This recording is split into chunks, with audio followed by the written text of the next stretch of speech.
Hello Indycar fans, welcome to Formula Pun Racer. Today is May 26, 2022. It's about to begin. After a year of hard work and preparation, putting together race cars that are averaging speeds of 230 miles per hour, money for sponsorships, endorsements, team and driver contracts, 33 drivers will accept the challenge of taking the green flag for the 106th running of the Indianapolis 500.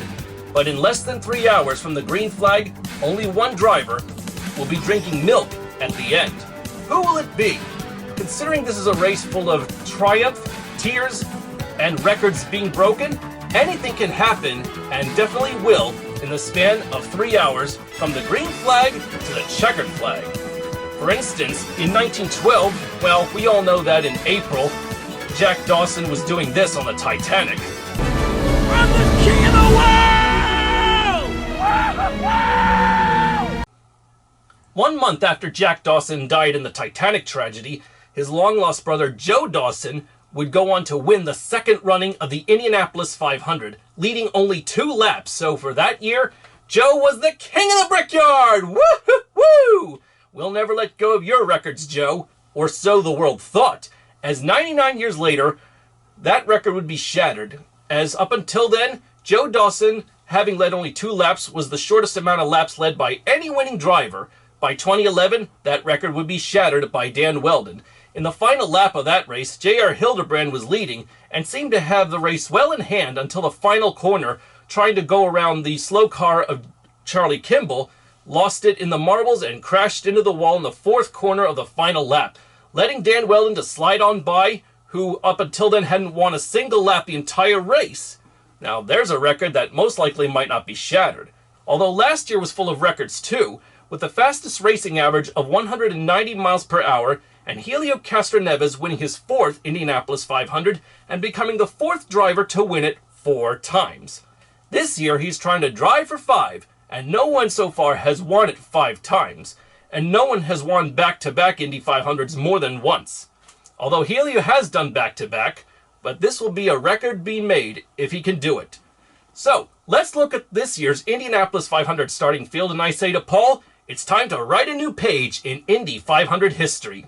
The field average of 231.023 miles per hour, the fastest in the race history, is almost 1 mile an hour faster than last year. In 33rd position is the Dragon Speed Cusick entry driven by Stephen Wilson of Sheffield, England. He is the younger brother of Justin Wilson, making his 4th Indy 500 start. Ironically, 33rd position is where he finished last year after losing control of his car coming into the pits. This year, Stephen is indeed hoping for better results. In the center of row 11 is Stephen Wilson's fellow countryman Jack Harvey of Bassingham, England, driving for Ray Hall Letterman Lanigan. Jack was the 2012 British Formula 3 champion.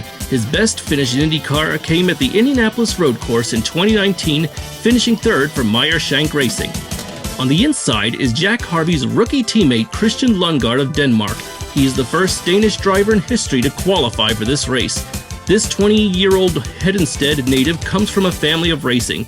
His dad, Henrik, was the 2000 European Rally champion, and his older brother, Daniel, was the 2017 Danish Formula 4 champion. But most of Christian's racing career stems from go-karting in Denmark and the rest of Europe. Starting on the outside of row 10 is Juan Pablo Montoya of Colombia. He has won the Indy 500 twice. The first time was on his first try in 2000, and the second time was in 2015. He has also raced in Formula 1 from 2001 to 2006 with 7 wins to his credit. Juan Pablo Montoya is the only other driver aside from Graham Hill to have won both the Monaco Grand Prix and the Indy 500.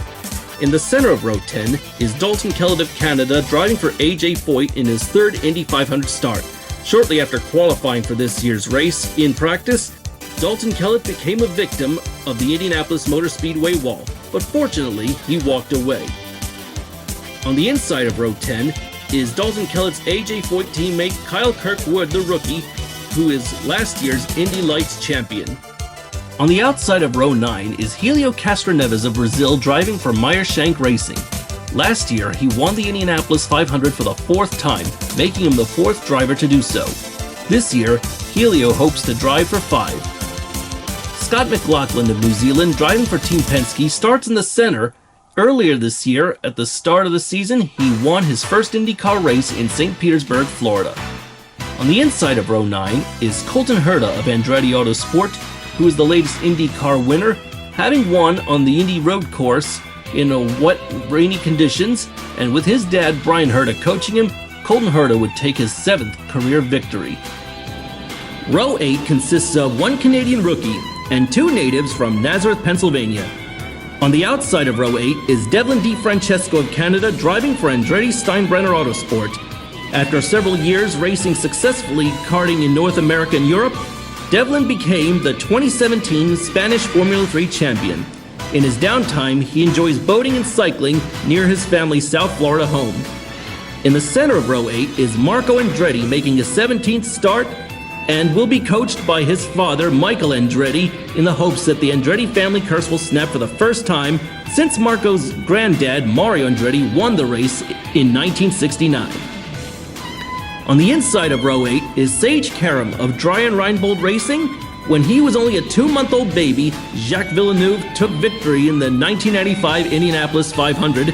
When Sage Karam took his rookie year at Indy in 2014, Jacques Villeneuve came back for the first time since that win. The outside of row 7 is occupied by Graham Rahal of Rahal Letterman Lanigan Racing. Graham's dad, Bobby Rahal, won the Indy 500 in 1986.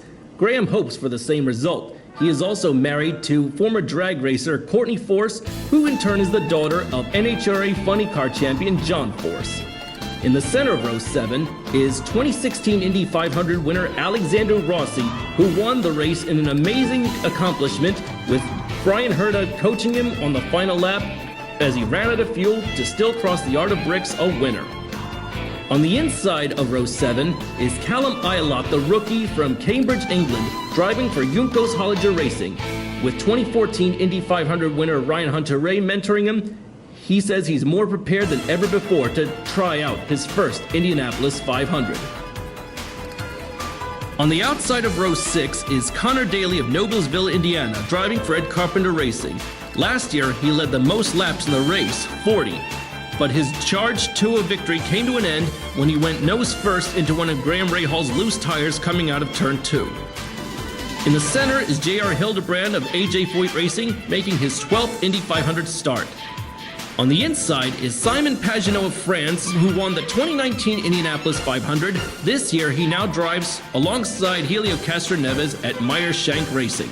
In 15th position is Santino Ferrucci of Dreyer Reinbold Racing in his 4th 500 start. In his 3 previous starts, he's finished no worse than 7th and finished 4th at best in 2020.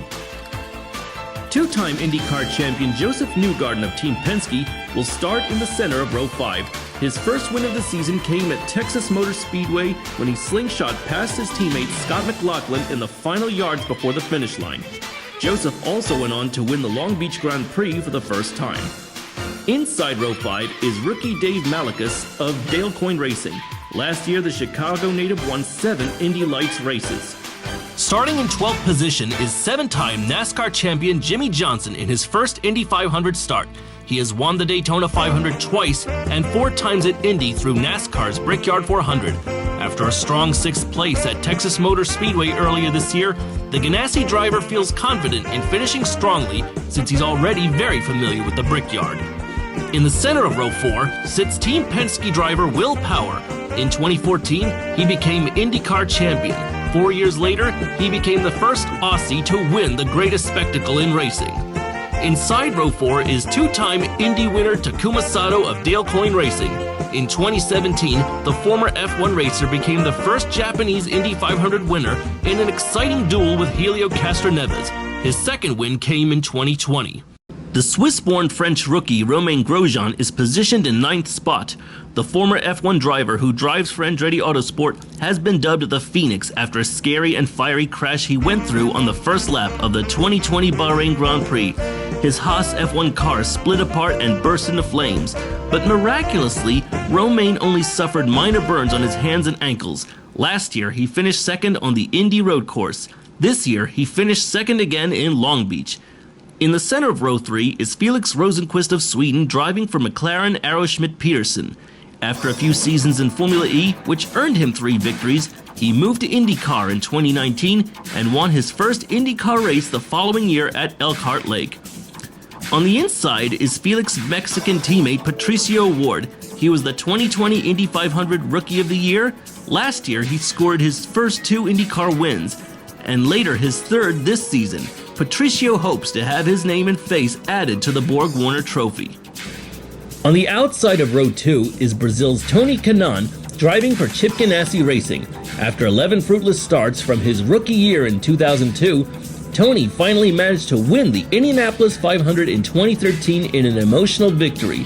This year, in his 21st Indy 500 start, Tony is gunning for win number 2.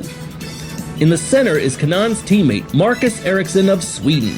After a few years in Formula 1, he switched to IndyCars. Last year, Marcus scored 2 IndyCar wins. His second win came in the inaugural Nashville Grand Prix after his car literally went flying over Sebastian Bourdais' car. Local boy Ed Carpenter of Ed Carpenter Racing will start in 4th position. He is the stepson of Tony George. In 2003, he won the first Indy Lights race held at the Speedway. So far in his IndyCar career, Ed has won 3 races, all on ovals, but none of them so far has been at Indy. He hopes that record will be different this year. On the outside of row 1 is Ed Carpenter's teammate Rinus VK of the Netherlands. Last year, he won his first IndyCar race at the Indianapolis Road Course. This year, he starts the Indy 500 in the same position he started last year in 3rd place. In 2nd place is last year's IndyCar champion Alex Palou of Spain, driving for Chip Ganassi. He won his first race in last year's season opener and would win 2 more races before becoming the first Spanish IndyCar champion. Ironically, last year, Alex finished 2nd in the Indy 500. With him starting in the center of the front row, setting fast practice times, Alex has made it clear he has unfinished business with the Indy 500. The pole position belongs to Scott Dixon for the 5th time. This year marks Scott's 21st year driving with Chip Ganassi Racing and has won 6 IndyCar championships with the team. But the New Zealander, who has won Indy once in 2008, has had a string of bad luck in the previous years. But the 6-time IndyCar champion is hoping that this is the year that fact will change. And so, IndyCar fans, that is the 2022 Indianapolis 500 starting grid. Thanks for watching my videos and thanks for liking. Please subscribe to my channel, Formula Pun Racer, for more content on IndyCar and Formula 1 racing. And let's see what happens on May 29th, as the schedule awaits you, where you can tune in on NBC May 29th for the 106th running of the greatest spectacle in racing, the Indianapolis 500. See you all on race day, everybody. I'm Aaron Cylinder, firing on all cylinders.